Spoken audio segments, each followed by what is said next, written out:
So municipal ఎన్నికల ఫలితాలను మీరు అందరూ చూసే ఉంటారు. కాంగ్రెస్ పార్టీ తన హవానైతే కొనసాగించింది. ఇక్కడ చాలా ప్రశ్నలకు సమాధానాలు దొరికినాయి. రాష్ట్ర ముఖ్యమంత్రిగా ఉన్నటువంటి రేవంత్ రెడ్డికి ఎక్కువ కాలం కొనసాగలేడు. ఆయన ముఖ్యమంత్రిగా ఏడాది 2 ఏళ్ళు కూడా ఉండడు. ఆ ప్రభుత్వమే కూలిపోతుంది. ఇట్లా రకరకాల ప్రచారాలు చేసినప్పటికీ ఆ ప్రచారాలన్నీ కూడా తిప్పి కొడుతూ, తొక్కి పెడుతూ ఒక్కొక్క విజయాన్ని తన ఖాతాలో వేసుకుంటూ మొత్తానికి తన స్థానాన్ని సుస్థిరం చేసుకోవడంతో పాటు కాంగ్రెస్ పార్టీని కూడా అందనంత ఎత్తులో నిలబెట్టిండు రాష్ట్ర ముఖ్యమంత్రి రేవంత్ రెడ్డి. దానికి చాలా ఫలితాలే ఉన్నాయి, మీ అందరికీ తెలుసు. అటు అసెంబ్లీ ఎన్నికలు అయిపోయిన వెంటనే వచ్చినటువంటి ఎంపీ ఎన్నికలలో బీఆర్ఎస్ పార్టీ గుండు సున్నా, కాంగ్రెస్ పార్టీ మంచిగా సాధించింది. దాని తర్వాత ఎమ్మెల్సీ ఎన్నికలు, ఆ తర్వాత కంటోన్మెంట్ ఎన్నికలలో కూడా కాంగ్రెస్ పార్టీ విజయం సాధించింది. ఆ తర్వాత జరిగినటువంటి జూబ్లీస్ ఎన్నికలలో అయితే ఇక కేటీఆర్ జబ్బలు దర్చుకొని మీసాలు మెలేసి ఇక ఈ జూబ్లీస్ ఓడిపోతుంది కాంగ్రెస్ పార్టీ.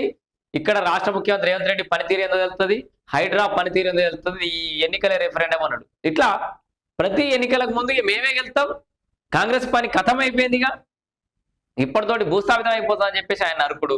ఆయన తీర చూస్తే కాంగ్రెస్ గెలుచుడు. ఇది నిత్య కృత్యం అయిపోయింది తెలంగాణ రాష్ట్రంలో. ఇప్పుడు ఆ తర్వాత ఇప్పుడు మున్సిపల్ ఎన్నికలు వచ్చి సర్పంచ్ ఎన్నికలు వచ్చినాయి.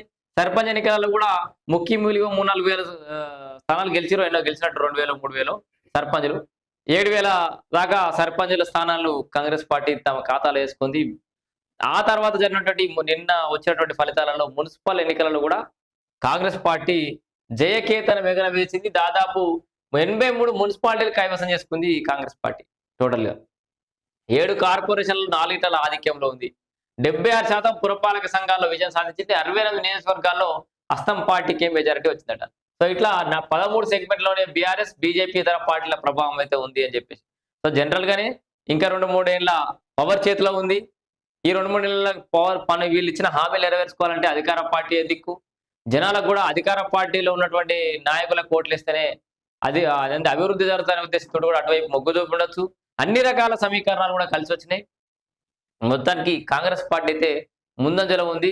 ఇక కేటీఆర్ ఏమో ఇక మొత్తగా తెలుసు కదా, ప్రతిసారి ఏదో డొంక పెట్టుకోండి. ఇగో నేనే రాజు నేనే మంత్రి అనుకున్న వాళ్ళంతా గాలి కొట్టుకపోయారు. ఈ ఎన్నికల్లో కాంగ్రెస్ బీజేపీ కలిసి పనిచేసినాయని మళ్ళీ కొత్త దుకాణం ఎత్తుకుంది. ఇక మారవా కేటీఆర్?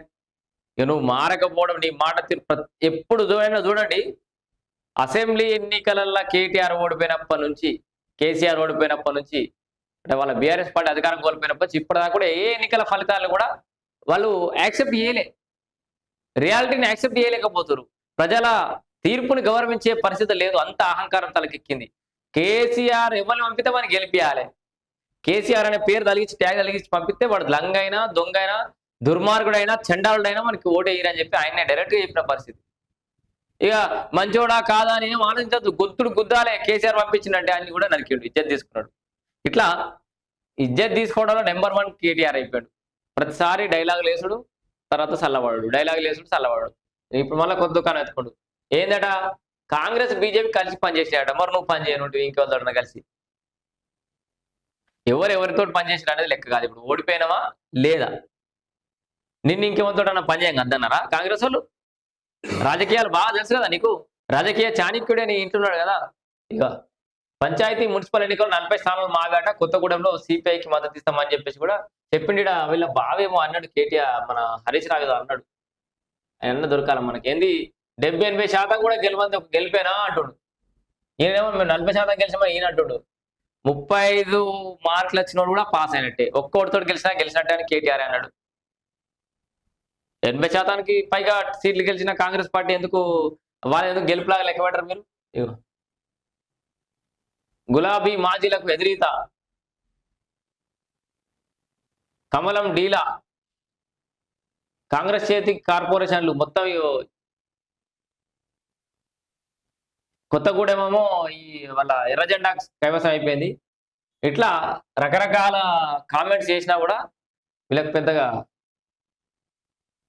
బీఆర్ఎస్ డీలా 116 మున్సిపాలిటీలో గెలిచింది 15 మాత్రమే. బీఆర్ఎస్ అని గెలిచింది కేవలం 15 మున్సిపాలిటీలు మాత్రమే గెలిచింది బీఆర్ఎస్ పార్టీ. మంచి ఫలితాలు సాధించిన మున్సిపల్ ఎన్నికల రిజల్ట్స్ పై కేటీఆర్ అబ్బా నేను మంచి ఫలితాలు అంటుడు. 80 నుంచి 90% గెలిస్తేనే గెలుపట. అంటే 80-90 మార్కులు వచ్చినోడే పాస్ అయినట్టు, 35 మార్కులు వచ్చినట్టు పాస్ కానట్టు అని చెప్పి చెప్తున్నాను. అంటే మరి నువ్వెందుకు ఏనా 80-90% ఇప్పుడు గెలవలే, కనీసం 50% ఎందుకు గెలవలే ఇప్పుడు నువ్వు? ఆ 40% పైగా నాయ అంటున్నావు కదా ఇప్పుడు. ఏది వీళ్ళు కదా ఏమంటుండు ఇక్కడ 40% గెలిస్తేనే జబ్బలు దరుచుకుంటున్నావు నువ్వు. నేనే రాజు నేనే మంత్రి అనుకుని కొట్టుకపోయినట్టు ఈయన మరి గిన్నెగానే గెలిచిన వాళ్ళు నువ్వు ఈడనేమో నాటకాలు చేయబడితే మంచి ఫలితాలు సాధించిన వాళ్ళంతా అంటే 80-90% గెలిస్తేనే గెలుపు అంటారు. మరి ఆ 40% గెలుపు కాదా నేను అంటున్నా. మరి నువ్వు గెలిచిన ఆ 40% గెలుపు కాదని చెప్పు మరి.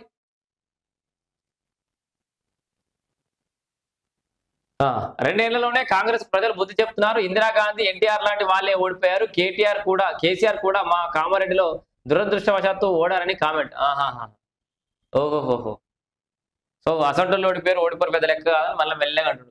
సో ఏది ఏమైనా కాంగ్రెస్ పార్టీ అయితే ఓట్లు సీట్లు అయితే పైకి పోతున్నాయి. అసెంబ్లీ మొదలు పంచాయతీలు మున్సిపాలిటీ దాకా జైత్రయాత్ర కొనసాగుతోంది. మీరు చూడొచ్చు ఒక్కసారి 2018లో 28.43% ఉన్న ఓట్ షేర్ అనేది 2024 ఆ పార్లమెంట్ ఎన్నికలు వచ్చేసరికి 40.10% పెరిగింది.